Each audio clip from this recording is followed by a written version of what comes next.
దేవుడు ఇశ్రాయేలు ప్రజల్ని ఎంతగానో ప్రేమించాడు. వారిని తన ప్రజలు అని చెప్పుకోవడానికి దేవుడు ఇష్టపడ్డాడు.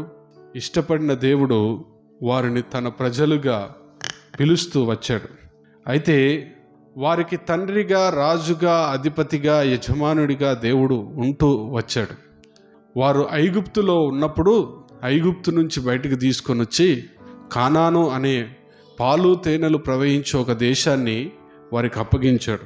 తర్వాత వారు దేవుని యందు స్థిరపడి ఒక మందిరము కట్టుకొని దేవుణ్ణి ఆరాధిస్తూ యెరూషలేము అనే ప్రాంతంలో వారు ఉన్నప్పుడు వారు పలుసార్లు దేవునికి వ్యతిరేకమైన పనులు చేస్తూ ఉంటే దేవుడు కొన్నిసార్లు శత్రువుల చేతికి వారిని అప్పగించాడు.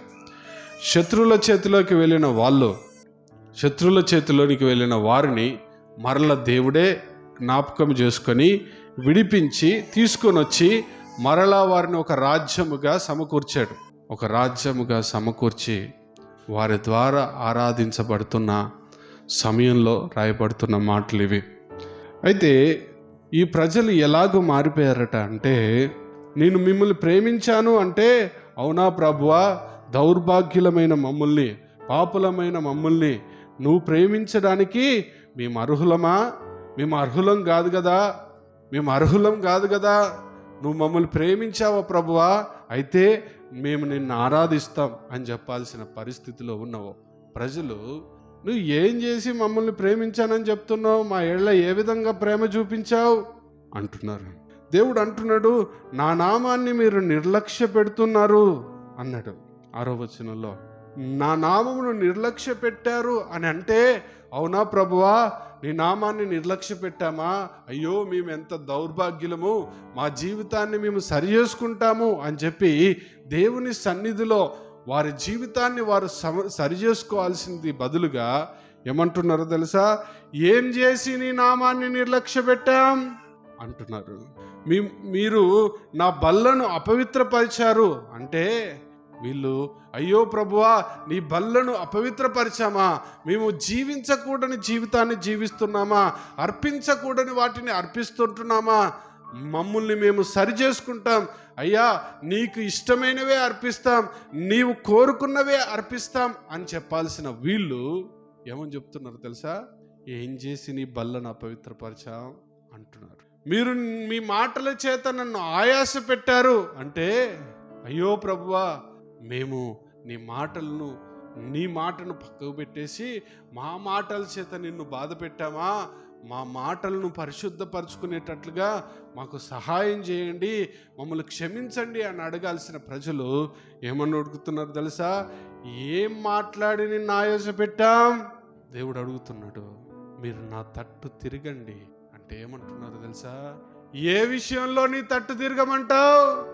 మీరు నా దగ్గర దొంగిలించారయ్యా అంటే, నీ దగ్గర ఏం దొంగిలించాం? 3వ అధ్యాయం 8వ వచనంలో ఏమంటారు చూడండి దేవుని వాక్యం. మానవుడు దేవుని యొద్ద దొంగిలనా?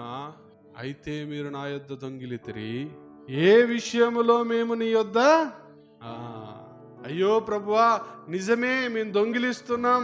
దశమ భాగాలను, ప్రతిష్ఠిత అర్పణలను మేము నీకు ఇయ్యకుండా మేము దొంగలమైపోయాం, మమ్మల్ని క్షమించండి అని అనాల్సిన ఈ ప్రజలు ఏమంటున్నారో తెలుసా?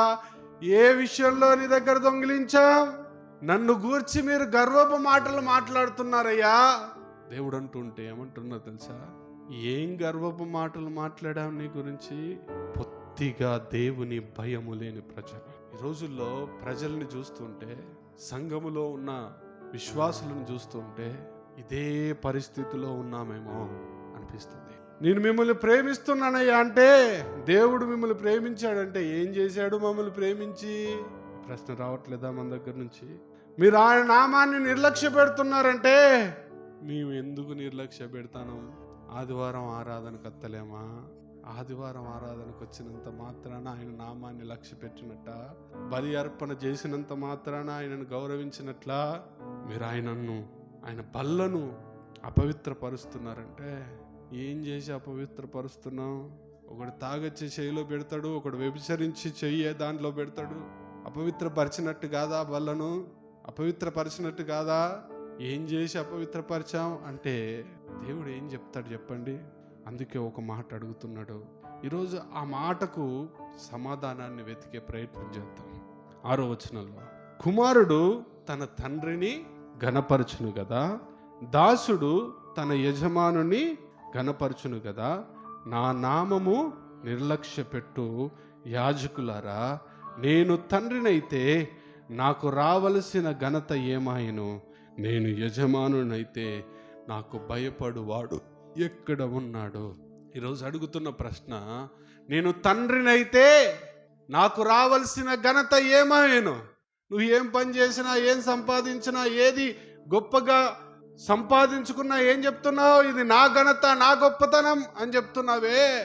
ఆయనను గణపరిచే జీవితం నీలో ఎక్కడుంది? రెండో ప్రశ్న, నేను మీకు యజమానునైతే నాకు భయపడి వణుకువాడెక్కడున్నాడు? నాకు భయపడేవాడెక్కడున్నాడు? ఉన్నారా? సంఘములో చెప్పగలుగుతారా సమాధానం? అయ్యా, ఇక్కడ ఎఫెసు బ్యాప్టిస్ట్ చర్చిలో చెన్నారంలో నీకు భయపడేవాడు ఉన్నాడు అని గుండెల మీద చేయబెట్టి దేవునితో చెప్పగలుగుతారా? చెప్పగలిగిన వాళ్ళు ఒక్కరైనా ఉన్నారా?